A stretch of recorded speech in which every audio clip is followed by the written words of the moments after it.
लीजिए मैं वो कविता सुना देता हूं जिसके लिए मैंने थोड़ी सी भूमिका बनाई। अलग रंग ढंग की कविता है। मैंने आपको बस इतना बता दिया, मैंने अपनी जिंदगी में इससे अच्छा कुछ नहीं लिखा। 5-7 मिनट में आपके लूंगा। जितना आप मुझे समर्थन करते चले जाएंगे मैं उतना मन से सुनाता चला जाऊंगा। बस समर्थन आपको करवाना है, सुनवानी आपको है। मैं शुरू होता हूं। महाभारत के युद्ध के बारे में आप सब जानते हैं। कुरुक्षेत्र के मैदान में महाभारत का युद्ध हुआ। कृष्ण ने घोषणा की थी कि मैं इस युद्ध में अस्त्र शस्त्र नहीं उठाऊंगा। दूसरी ओर भीष्म ये घोषणा करते हैं कि मैं कृष्ण से अस्त्र शस्त्र उठवाकर मानूंगा।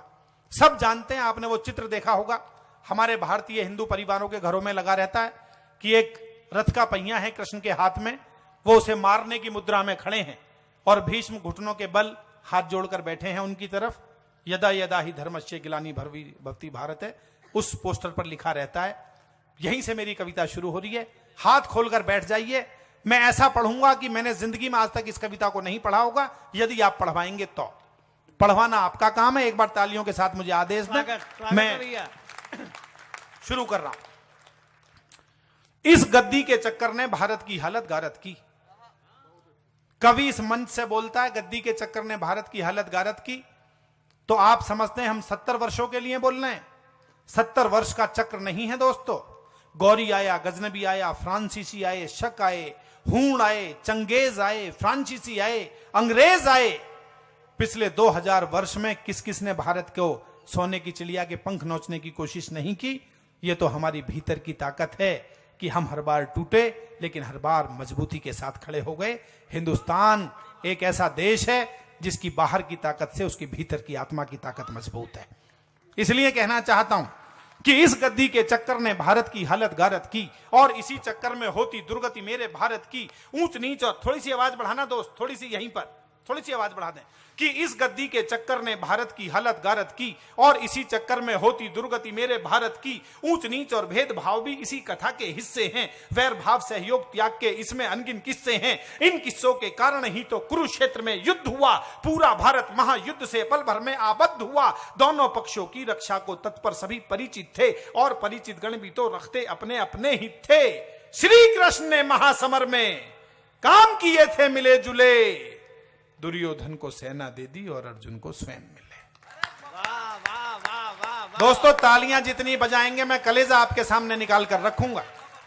ऐसी कविताएं मंच से गायब हो गईं। इसलिए गायब हो गईं कि लोगों ने सुनना बंद कर दिया। कवियों ने तो अभी भी लिखनी शुरू की है। आप जैसे लोग मिलते हैं तो सुनने का सुनाने का मन करता है कि दुर्योधन को सेना दे दी और अर्जुन को स्वयं मिले। चतुरंगिणी सेना को पाकर दुर्योधन मन में खुश था, लेकिन अर्जुन के मन में भी कहीं नहीं किंचित दुख था।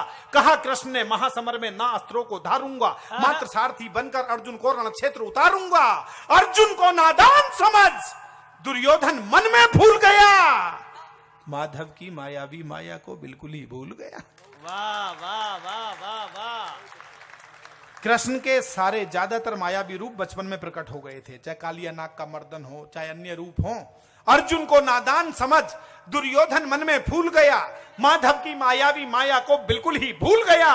पितामह ने भी कृष्णा की प्रतिज्ञा के वचन सुने। वचनों को सुनकर मन ही मन जाने क्या क्या भाव गुने। वो पितामह जो तन मन से कौरव सेना को अर्पित थे, वो पितामह जो राजा की गद्दी को सदा समर्पित थे, वो पितामह जो दुर्योधन की सेना के सेनापति थे, वो पितामह जिनके सारे स्वयं काल की ही गति थे, वो पितामह जिनके अस्त्रों शस्त्रों पर लक्ष्य सुअंकित थे, वो पितामह जिनकी शक्ति से सभी देवता शंकित थे, वो पितामह जिनके शस्त्रों से अंबर तक फट जाता था, वो पितामह जिनकी इच्छा से गंगा जल हट जाता है। वाह वाह वाह वाह वाह। दोस्तों मुझे अभी आनंद नहीं आ रहा है, तालियां और घनीभूत करनी पड़ेंगी आपको। आप जानते हैं गंगा पुत्र थे भीष्म, गंगा उनकी मां का नाम था। बी आर चोपड़ा ने भी दिखाया। भीष्म ने कहा कि मां मैं गले मिलना चाहता हूं, तो गंगा ने भी दोनों धाराएं अलग अलग अलग करके कहा कि आप बेटे मैं तुझे गले से लगाना चाहती हूं। तब कवि ने लिखा कि वो पितामह जिनकी इच्छा से गंगा जल हट जाता था, जब सुने उन्होंने वचन कृष्ण के मन ही मन में मुस्काए। यह सोच चलो मौका आया माधव को झुटलाया जाए। पितामह के यह विचार सुन सहमी सहमी प्रज्ञा थी। एक और कृष्ण प्रतिज्ञा दूजी और भीष्म प्रतिज्ञा थी। वाह वाह वाह वाह वाह। एक और कृष्ण प्रतिज्ञा दूजी और भीष्म प्रतिज्ञा थी। दादा की प्रतिज्ञा सुन अर्जुन मन ही मन विचलित था, क्योंकि उनकी सभी शक्तियों से वह पूरा परिचित था। वह जान चुका था पितामह ने जैसे जो भी ठान लिया, क्रूर काल ने भी उनकी इच्छा को वैसे मान लिया। प्रतिज्ञा पूरी करने को वह कुछ भी कर डालेंगे। कुरुक्षेत्र की इस, भैया जी मैं आपसे हाथ जोड़ के प्रार्थना करता हूं, आप बिल्कुल मेरी नजरों के सामने हो, प्लीज प्लीज। एक और कृष्ण प्रतिज्ञा, दूजी और भीष्म प्रतिज्ञा थी। दादा की प्रतिज्ञा सुन अर्जुन मन ही मन विचलित था, क्योंकि उनकी सभी शक्तियों से वह पूरा परिचित था। वह जान चुका था पितामह ने जैसे जो भी ठान लिया, क्रूर काल ने भी उनकी इच्छा को वैसे मान लिया। प्रतिज्ञा पूरी करने को वह कुछ भी कर डालेंगे। कुरुक्षेत्र की इस भूमि को लाशों से भर डालेंगे। मुझ बालक को भी लगता है अब उनसे लड़ना होगा। संभव है कि मृत्यु के चरणों में भी चढ़ना होगा। विचलित अर्जुन के मस्तक पर उभर उठी चिंता रेखा। 4 पंक्तियां मैं ढिंगू जी आपको समर्पित करता हूं। विचलित अर्जुन के मस्तक पर उभर उठी चिंता रेखा। श्री कृष्ण ने व्याकुलाकुल अर्जुन के मुख को देखा। बोल उठे हे पार्थ, युद्ध से आज अगर डर जाओगे तो संभव है कि तुम जीने से पहले मर जाओ। वाह वाह वाह वाह वाह।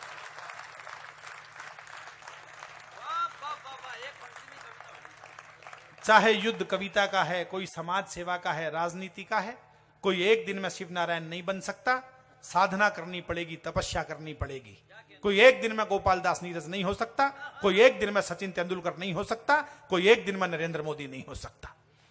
तब निवेदित करना चाहता हूं, बोल उठे हे पार्थ, युद्ध से आज अगर डर जाओगे तो संभव है कि तुम जीने से पहले मर जाओगे। कई बार कहा जाता है वीर रस के कभी जोर से बोल के तालियां बजवाते हैं। राव वालों में अगली 2 पंक्ति बहुत धीमे बोलूंगा, और तालियां रोक सको तो रोकना, और बजाने का मन करे तो अंतिम श्रोता तक आशीर्वाद चाहूंगा। बोल उठे हे पार्थ, युद्ध से आज अगर डर जाओगे तो संभव है कि तुम जीने से पहले मर जाओगे। जीने मरने को लेकर यूं चिंता और सिहरना क्या, जब तक तेरे रथ पर मैं हूं तुझको जग से डरना। वाह वाह वाह वाह वाह।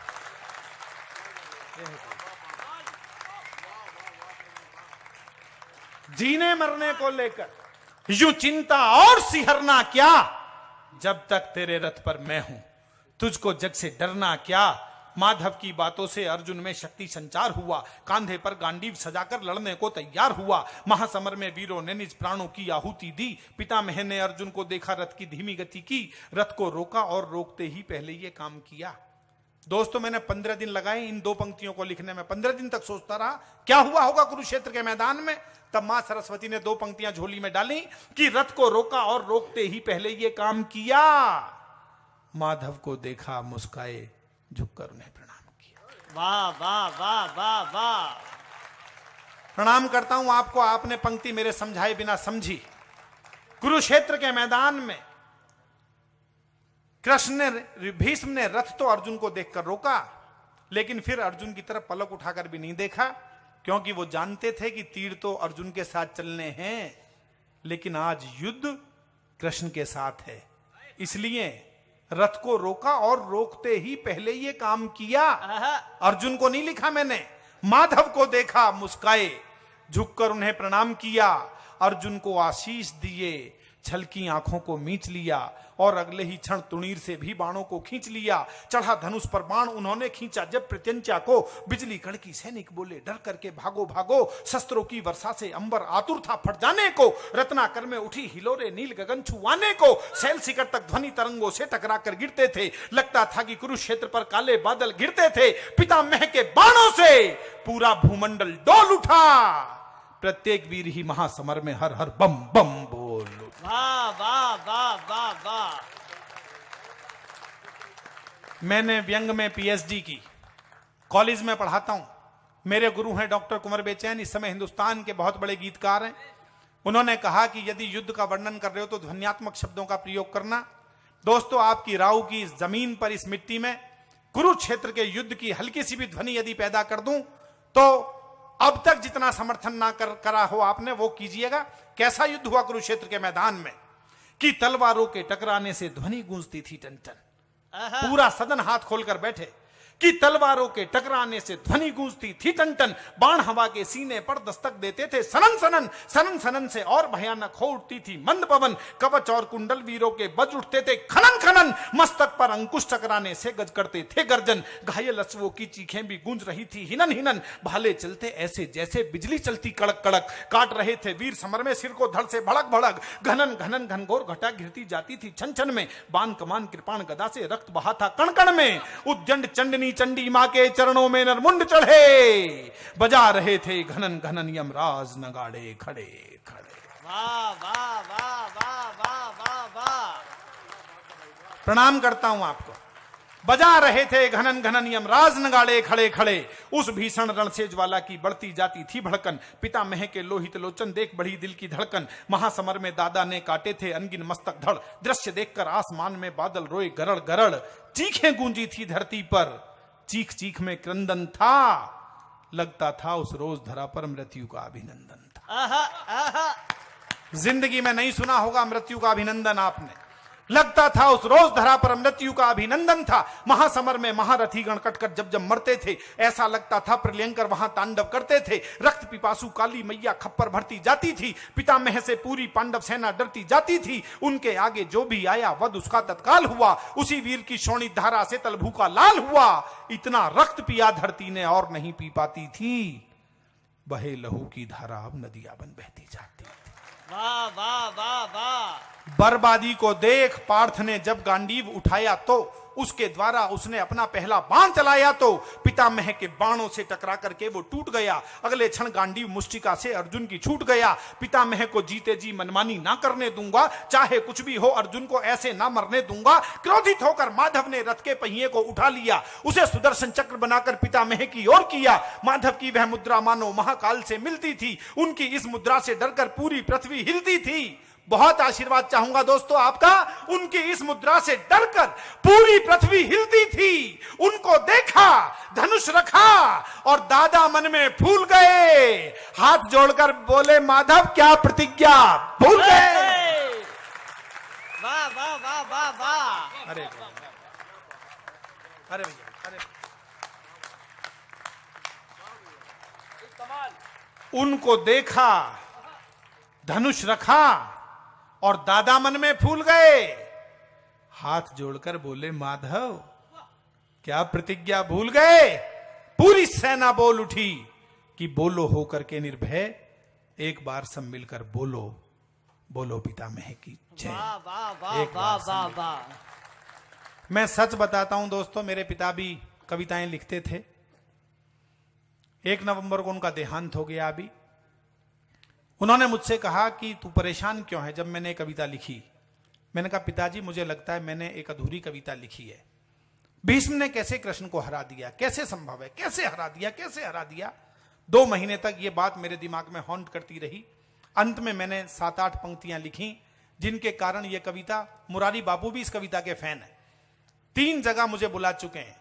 दीदी मां साध्वी ऋतंभरा ने अभी वात्सल्य ग्राम में बुलाया कि प्रवीण ये कविता यहां सुनानी है तुम्हें।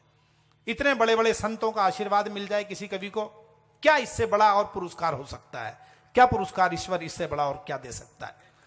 अंतिम 8 पंक्तियां सुनिएगा आप कि पितामह की शक्ति की हालांकि बड़ी महत्ता थी, पर माधव की शक्ति में तीनों लोगों की सत्ता थी। वाह वाह वाह वाह। वह कान्हा जिनके पैदा होने पर माया छा जाती हो, सभी सैनिकों को पहरे पर ही निद्रा आ जाती हो, ताले बेड़ी और द्वार भी खुद ही खुद खुल जाते हों, सभी देवता गण जिनके चरणों पर पुष्प चढ़ाते हों, जिनके चरणों के वंदन को यमुना जल बढ़ाता हो, शेषनाग जिनकी रक्षा ही अपना फन फैलाता हो, दुष्ट कंस की काया का जो पल में ही मर्दन कर दें, नाग कालिया के फन पर भी ठुमक ठुमक नर्तन कर दें, जिनका चक्र सुदर्शन रवि की गाथा को खुद कहता हो, 3 लोक का बुद्धि और बल जिनके अंदर रहता हो, सरस सलिल सुंदर सरिताओं संग समन्वित सागर। वाह वाह वाह वाह वाह। शब्द के पारखी लोगों का आशीर्वाद चाहूंगा। कमलेश जी छंद के बड़े कवि बैठे। सारे शब्द मैंने एक ही वर्ण से प्रारंभ किए, जिसे अनुप्रास अलंकार कहते हैं। आप सबने पढ़ा होगा, लेकिन छंद भंग नहीं होने दिया है। सरस सलिल सुंदर सरिताओं संग समन्वित सागर हों, अगम अगोचर आदि अखंडित और अनस्वर आखर। वाह वाह वाह वाह वाह। जिस परमपिता परमेश्वर की शक्ति का कोई अंत नहीं, जिनके आगे प्रश्न कभी भी कोई रहा ज्वलंत नहीं, उस परमपिता को पितामह ने आखिर कैसे डरा दिया? यह बात असंभव है पर भक्ति ने भगवान को हरा दिया।